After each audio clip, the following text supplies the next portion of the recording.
السلام علیکم ورحمۃ اللہ وبرکاتہ۔ ان الحمد للہ نحمده ونستعینه ونستغفره ونعوذ باللہ من شرور انفسنا ومن سیئات اعمالنا، من يهده الله فلا مضل له ومن يضلل فلا هادي له، وأشهد أن لا إله إلا الله وأشهد أن محمدا عبده ورسوله، أما بعد فأعوذ بالله من الشيطان الرجيم، يا أيها الذين آمنوا اتقوا الله حق تقاته ولا تموتن إلا وأنتم مسلمون، يا أيها الناس اتقوا ربكم الذي خلقكم من نفس واحدة وخلق منها زوجها وبث منهما رجالا كثيرا ونساء، واتقوا الله الذي تساءلون به والأرحام إن الله كان عليكم رقيبا، يا أيها الذين آمنوا اتقوا الله وقولوا قولا سديدا يصلح لكم أعمالكم ويغفر لكم ذنوبكم، ومن يطع الله ورسوله فقد فاز فوزا عظيما، أما بعد فإن خير الحديث كتاب الله، فإن خير الهدي هدي محمد صلى الله عليه وسلم، وشر الأمور محدثاتها وكل محدثة بدعة وكل بدعة ضلالة وكل ضلالة في النار۔ قال الله تبارك وتعالى في القرآن المجيد والفرقان الحميد، يا أيها الذين آمنوا اتقوا الله ولتنظر نفس ما قدمت لغد واتقوا الله إن الله خبير بما تعملون۔ وقال الله في مقام آخر، الذي خلق الموت والحياة ليبلوكم أيكم أحسن عملا۔ وقال الله في مقام آخر، إن الذين قالوا ربنا الله ثم استقاموا تتنزل عليهم الملائكة ألا تخافوا وتحزنوا وأبشروا بالجنة التي كنتم توعدون۔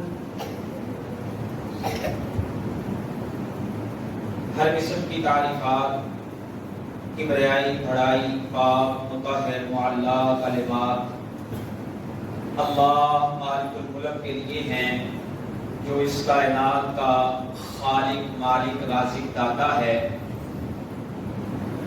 درود و سلام آقا دو جہاں، سرور کونین، تاجدار انبیاء، ختم الرسل، امام الموحدین، امام المجاہدین، جناب حضرت محمد الرسول اللہ صلی اللہ علیہ وسلم کی ذات اقدس کے لیے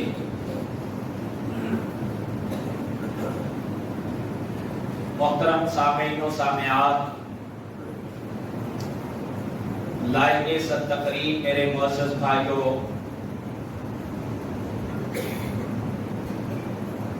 اللہ رب العالمین نے ہم پہ بہت بڑا احسان کیا کہ ہماری زندگیوں میں ہمیں یہ رمضان عطا کیا۔ آج ہم اس کا آخری روزہ رکھ کے اللہ کے گھر میں جمعے کی نماز پڑھنے کے لیے آئے ہیں۔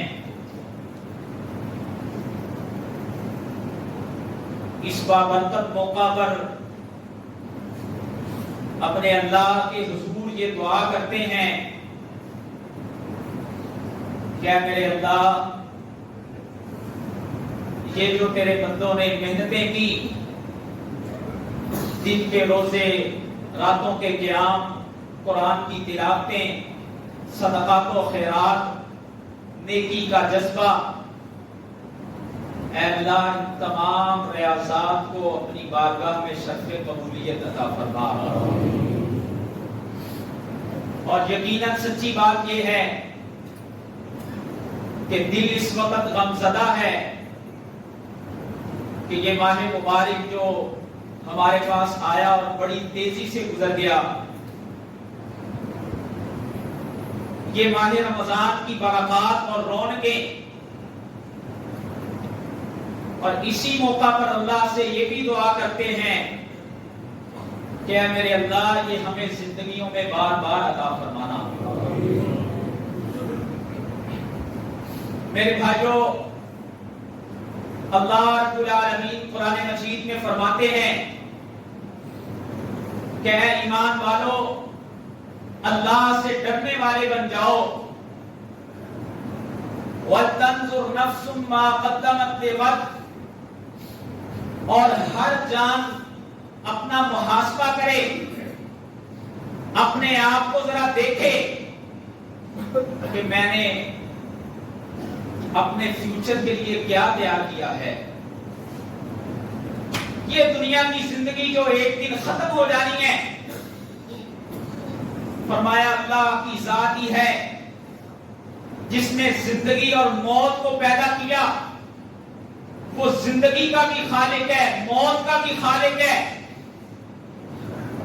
لِيَبْلُوَكُمْ أَيُّكُمْ أَحْسَنُ عَمَلًا، ان کو اللہ رب العالمین نے اس لیے پیدا کیا کہ ہم دیکھیں کہ تم میں سے کون ہے جو اللہ کے پاس جب واپس آتا ہے تو اچھے عمل کر کے آتا ہے، اپنی زندگی اللہ کے حکموں کے مطابق گزار کے آتا ہے۔ ہر جان اپنا محاسبہ کرے۔ یہ انسان کا محاسبہ کرنا، حاسبوا قبل ان تحاسبوا، اپنی جانوں کے محاسبے اس سے پہلے کر لو کہ تمہارے محاسبے کیے جائیں۔ اپنے آپ کے اوپر خود نظر دوڑاؤ اس سے پہلے کہ اس دن جس دن ہم اللہ کی بارگاہ میں پیش ہوں گے اور وہاں پر ہم اپنی زندگیوں کے حساب دیں گے۔ یہ محاسبہ نفس ایک ایسی چیز ہے جو انسان کی زندگی میں انقلاب برپا کر دیتی ہے۔ جب انسان اپنی ذات کو لے کے بیٹھتا ہے، خود اس کے اوپر غور کرتا ہے۔ صحابہ بیان کرتے ہیں ایک دن ہم رسول اللہ صلی اللہ علیہ وسلم کے ساتھ بیٹھے ہوئے تھے تو ایک شخص مسجد نبوی کے دروازے کے قریب سے گزرا۔ رسول اللہ صلی اللہ علیہ وسلم نے فرمایا کہ تم میں سے جو آدمی اللہ کی زمین پہ چلتے پھرتے جنتی کو دیکھ کے خوش ہونا چاہتا ہے وہ اس شخص کو دیکھ لے۔ حضرت عبداللہ رضی اللہ تعالیٰ عنہ کہتے ہیں کہ میرے دل میں طرف پیدا ہوئی کہ میں دیکھوں کہ جس کو رسول اللہ صلی اللہ علیہ وسلم نے اللہ کی زمین پہ چلتا پھرتا جنتی کہہ دیا ہے، آخر اس کا کون سا ایسا عمل ہے جس کی وجہ سے رسول اللہ صلی اللہ علیہ وسلم نے اس کو جنتی قرار دے دیا۔ عبداللہ کہتے ہیں میں مہمان بن کے اپنے اس بھائی کے گھر میں چلا گیا۔ 3 دن میں اس کے گھر میں مہمان رہا، صرف یہ دیکھنے کے لیے کہ یہ کون سا عمل کرتا ہے۔ مسجد میں آ کے نماز رسول اللہ صلی اللہ علیہ وسلم کے ساتھ پڑھتا ہے، میں بھی پڑھتا ہوں۔ ہو سکتا ہے رات کی تنہائیوں میں کوئی ایسا عمل ہو۔ عبداللہ کہتے ہیں میں نے دیکھا کہ یہ رات کو اٹھ کے قیام کرتا ہے، قیام میں بھی کیا کرتا تھا۔ صحابہ کے اندر یہ طلب ہوا کرتی تھی کہ اللہ کے نبی صلی اللہ علیہ وسلم نے اس کو جنت کی بشارت دی، میں بھی دیکھوں یہ کون سا عمل کرتا ہے جس عمل کی وجہ سے اللہ کے نبی نے اس کو جنت کی بشارت دی. عبداللہ کہتے ہیں 3 دن جب مہمان کے پورے ہوئے میں اپنے بھائی کو سلام کر کے جانے لگا تو وہ میرا بھائی بھی سمجھ گیا. کہتا ہے عبداللہ تم 3 دن میرے پاس رہے ہو, کوئی خاص معاملہ بھی نہیں تھا؟ کہنے لگے ہاں میں تو اس لیے آیا تھا کہ ایک دن رسول اللہ صلی اللہ علیہ وسلم نے تمہیں جنت کی بشارت دی تھی اور آپ نے فرمایا تھا کہ جو اللہ کی زمین پہ چلتا پھرتا جنتی دیکھنا چاہتا ہے وہ اس شخص کو دیکھ لے. تو میں چاہتا تھا کہ میں دیکھوں تم کون سا ایسا عمل کرتے ہو. اللہ اکبر. وہ صحابی کہتے ہیں عبداللہ ایک عمل میرا ایسا ہے جو شاید کسی کو نظر نہیں آتا, وہ میرا اور میرے رب کا تعلق ہے, آؤ میں تمہیں وہ بتا دیتا ہوں.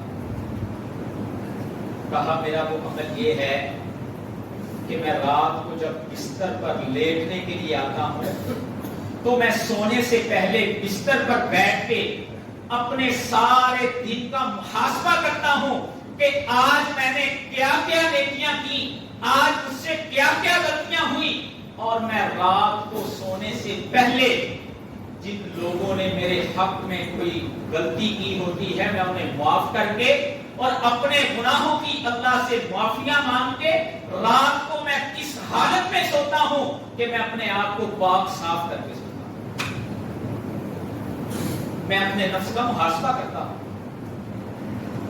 میں اپنی ذات کو دیکھتا ہوں. آؤ میرے بھائیوں, آج ہم اپنی دکانوں پہ ہٹیوں پہ بیٹھتے ہیں, ہم روز نامچے بھی بناتے ہیں, ہمارے مہینے کے حساب بھی ہوتے ہیں, سالانہ آڈٹ بھی کرواتے ہیں. آج ذرا اس رمضان کا بھی ہم جائزہ لے کے دیکھیں. اللہ رب العالمین نے ہمیں یہ عطا کیا تھا, ہم کہاں پر کھڑے ہیں, اس کے آنے سے پہلے کہاں پر کھڑے تھے, اور آج یہ رمضان جو ہم سے رخصت ہو رہا ہے آج ہم کہاں پر کھڑے ہیں. کہیں ہماری حالتیں وہی تو نہیں تھی جو رمضان کے آنے سے پہلے تھی, آج بھی ہم ویسے ہی ہیں. بڑے گھاٹے کا سودا ہے. اگر تصویر کا یہ رخ ہے تو رسول اللہ صلی اللہ علیہ وسلم کے فرمان کے مطابق اللہ کی زمین پہ بد نصیب وہ انسان ہے جس کو اللہ نے یہ ماہ مبارک عطا کیا اور وہ اللہ سے اپنے گناہوں کی معافیاں نہ کروا سکا. آئیے میرے بھائیوں جائزہ لے کے دیکھیں, اگر تصویر کا یہ رخ ہے ابھی بھی وقت ہے, ابھی بھی وقت ہے. یہ گھڑیاں مغرب سے پہلے پہلے جو میرے اور آپ کے پاس ہیں, ہم لیتے بیٹھے ہیں اپنے وجودوں کو. آج ہم لوگوں کو تو ڈسکس کرتے ہیں, آج ہم سیاست دانوں کو ڈسکس کرتے ہیں, آج ہم دنیا کی ہر چیز کو ڈسکس کرتے ہیں. کبھی کسی خلوت میں, کسی کونے خدرے میں, اپنے گھر میں, کسی مسجد میں اپنی ذات کو ڈسکس کریں اپنے ساتھ. ذرا کیا کیا میرے اندر گناہ موجود ہیں, کیا کیا خوبیاں میرے اندر موجود ہیں. اگر میرے اندر خوبیاں ہیں اس پہ اللہ کا شکر ادا کروں, اور اگر میرے اندر گناہ ہیں تو ابھی بھی وہ لمحے باقی ہیں, میں سچے دل سے اللہ سے ابھی بھی توبہ کروں, ابھی بھی توبہ کروں. آ جاؤ, اللہ رب العالمین کی طرف سے آوازیں لگ رہی ہیں. ہے کوئی خیر کا طالب, ہے کوئی شر کے کام کرنے والا جو ان سے ابھی بھی بات آ جائے. انکم تخطئون باللیل والنہار, اے میرے بندو تم سے راتوں میں بھی گناہ ہو جاتے ہیں, دن میں بھی غلطیاں کر بیٹھتے ہو. آؤ میرے در کے اوپر, اغفر الذنوب جميعا, میں تم سب کے گناہوں کو معاف کرنے پر قادر ہوں. آئیے سب سے پہلا کرنے کا کام یہ ہے اپنا محاسبہ کر کے دیکھیں, اپنا جائزہ لے کے دیکھیں.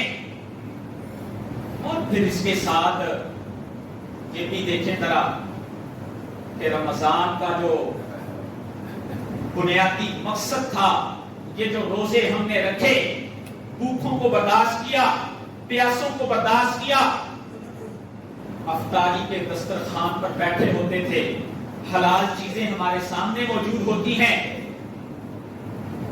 اتنی جرأت نہیں ہوتی کہ 1 منٹ پہلے ہم کسی حلال چیز کو بھی اٹھا کے کھا لیں۔ یہ وہ صبغۃ اللہ تھا، اللہ کا رنگ تھا۔ آج ہم دیکھیں کہ لعلکم تتقون، وہ رمضان کا جو ایک بنیادی مقصد تقویٰ کا اختیار کرنا تھا، آج یہ رمضان ہم سے جا رہا ہے، اس تقوی کو ہم نے کس قدر حاصل کیا ہے؟ کیا کسی گناہ کو کرتے ہوئے، کسی گناہ کے کام کی طرف اٹھتے ہوئے میرے قدم اب ڈرتے ہیں کہ نہیں ڈرتے؟ کیا میں جب اپنی دکان ہٹی پر بیٹھتا ہوں میں کسی کے ساتھ دھوکہ فراڈ تو نہیں کرتا؟ کیا رمضان سے پہلے جیسے میری روٹین ہوا کرتی تھی اب بھی وہی روٹین تو نہیں ہے؟ کیونکہ مقبول نیکی، اللہ کے ہاں جو نیکی قبول ہوتی ہے اس کی علامت یہ ہے کہ وہ انسان کے اوپر اپنا اثر چھوڑ کے جاتی ہے۔ رسول اللہ صلی اللہ علیہ وسلم نے فرمایا کہ انسان جب حج کرتا ہے،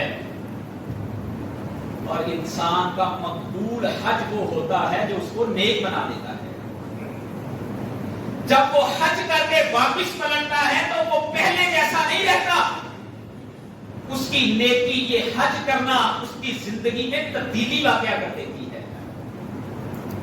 آج یہ رمضان ہم نے 30 دن گزارے، ہم دیکھیں ذرا اس سے پہلے ہم اپنے موبائلوں کے کس طرح سے استعمال کیا کرتے تھے، ہمارے لیپ ٹاپ کے اوپر سارا دن کیا چلتا تھا، ہم کیسی چیزوں کی براؤزنگ کیا کرتے تھے، آج میں کیسی سائٹس کو دیکھتا ہوں۔ اللہ اکبر، اگر تو اللہ کی معصیت اور نافرمانی کے کام کرنے سے میرے ہاتھ ڈرتے ہیں تو اس کا مطلب یہ ہے میں نے رمضان کا مقصد پا لیا، اور جس نے رمضان کا مقصد پا لیا وہ بڑا خوش نصیب انسان ہے۔ ان للمتقین مفازا، فرمایا جو متقی بن گئے، جو رمضان کا مقصد تھا تقویٰ، ان متقیوں کے لیے کامیابی ہے، اور اصل کامیابی کیا ہے؟ فمن زحزح عن النار وادخل الجنة فقد فاز۔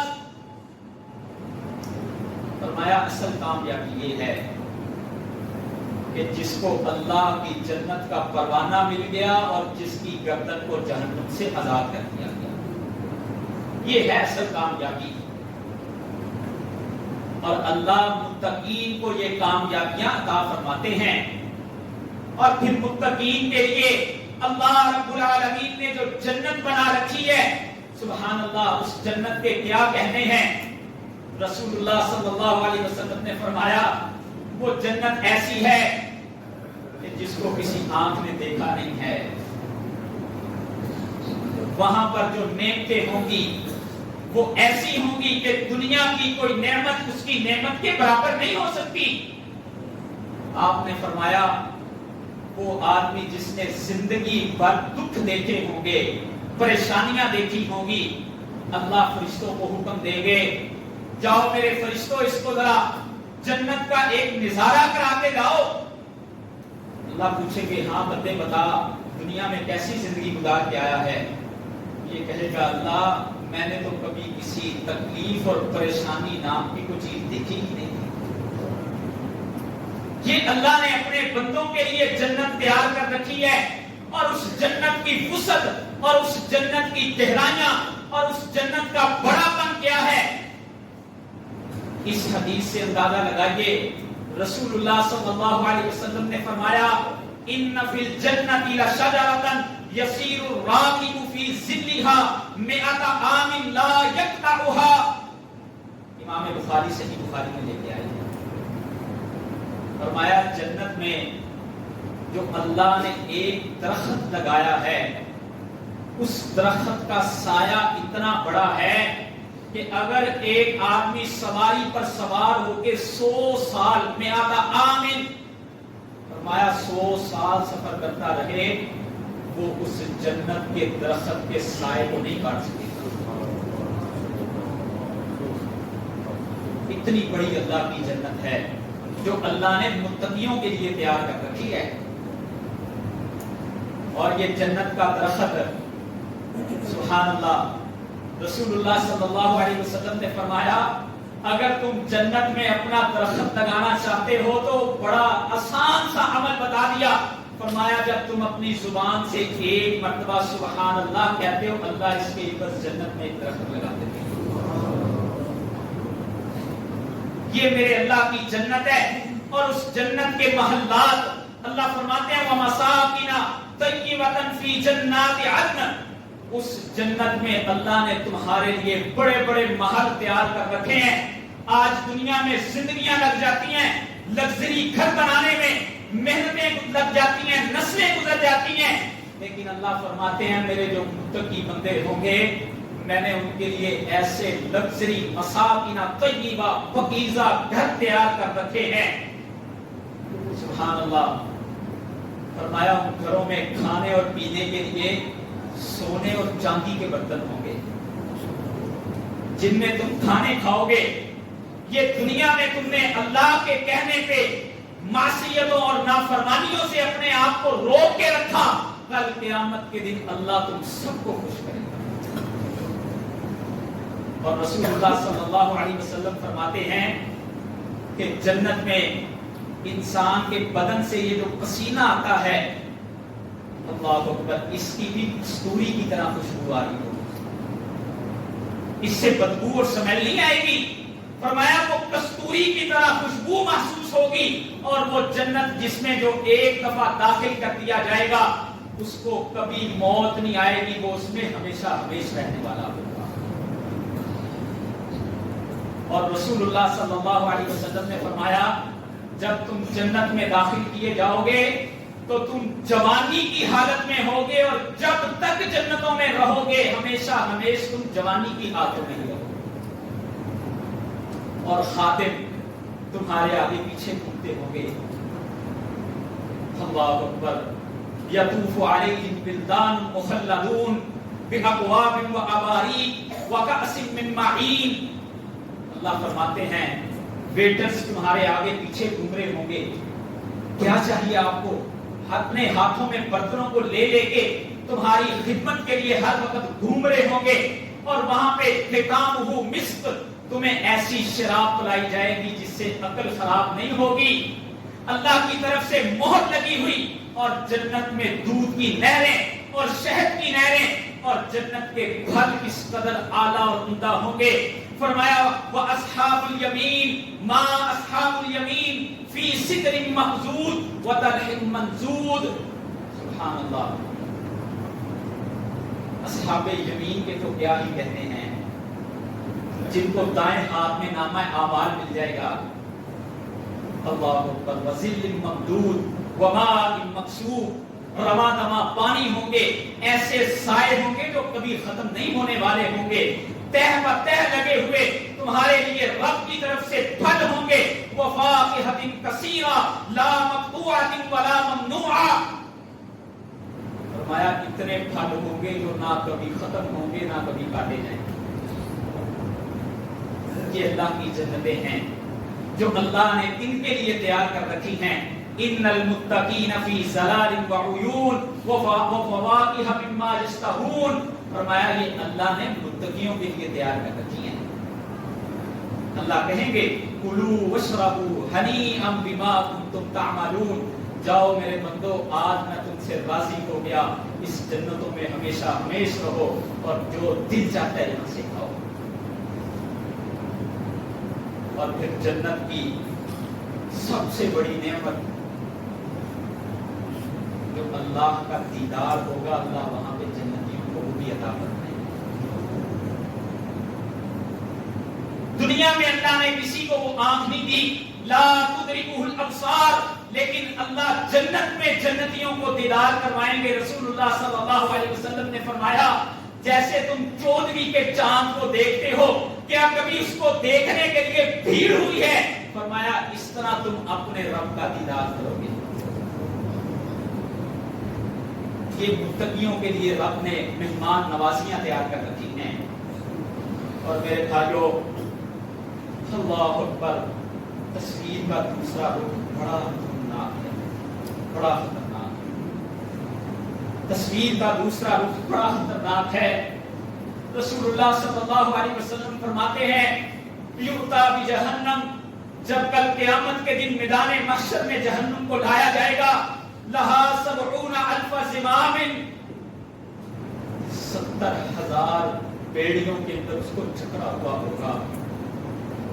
اور اللہ کے نبی فرماتے ہیں مع کل زمام 70,000 ملک، ہر بیڑی کو 70,000 فرشتوں نے پکڑا ہوا ہوگا، یجرونہا، وہ اس کو کھینچ کر کے اللہ کے دربار میں لے کر کے آئیں گے۔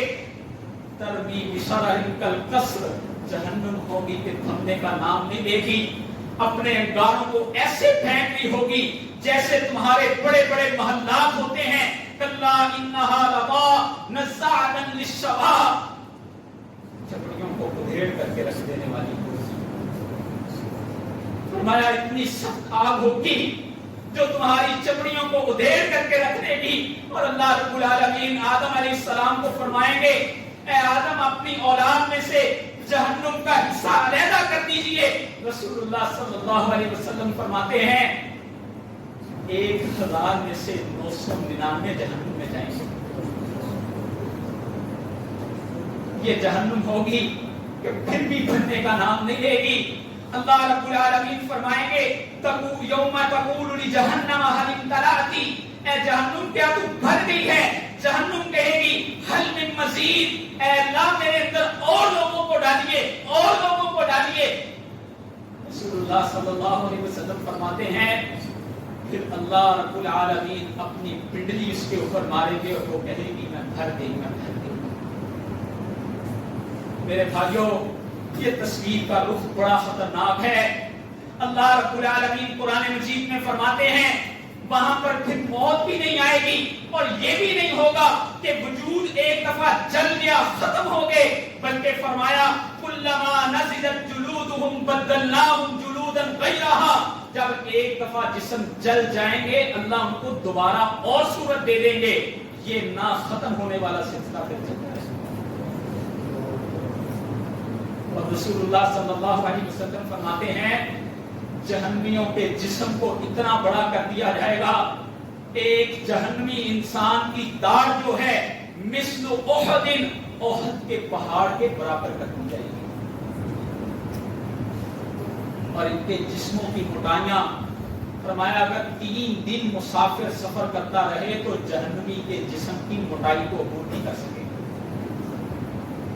ماں بین منکب الکافر، فرمایا ایسے لوگ جو جہنم میں ڈالے جائیں گے ان کے 2 کندھوں کا درمیانی حصہ جو ہے وہ اتنا زیادہ ہو جائے گا مسیرۃ 3 ایام، 3 دن اگر کوئی سفر کرے گا تو وہ اس کو ختم نہیں کر سکے گا۔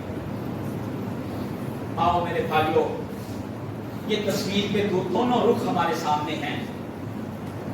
ہم اس دنیا میں یہ جو دارالعمل ہے، اللہ نے مجھے اور آپ کو جو ایک موقع دیا ہے، یہ جو لمحے اور سانسیں اللہ نے دی ہیں، یہاں پہ اپنی زندگیوں پہ جبر کر کے، اپنے نفسوں کی خواہشوں کو کنٹرول کر کے اگر ہم اللہ کے حکموں کو مان کے زندگیاں گزارنے والے ہوں گے تو یہ متقین کے اوصاف اور یہ متقین کے لیے مہمان نوازیاں یہ سب ہمارے لیے ہوں گی۔ اگر ہم ایسا نہ کر سکے تو تصویر کا دوسرا رخ بھی آپ کے سامنے ہے۔ اللہ مجھے اور آپ کو عمل کی توفیق عطا فرمائے۔ واخر دعوانا الحمدللہ رب العالمین۔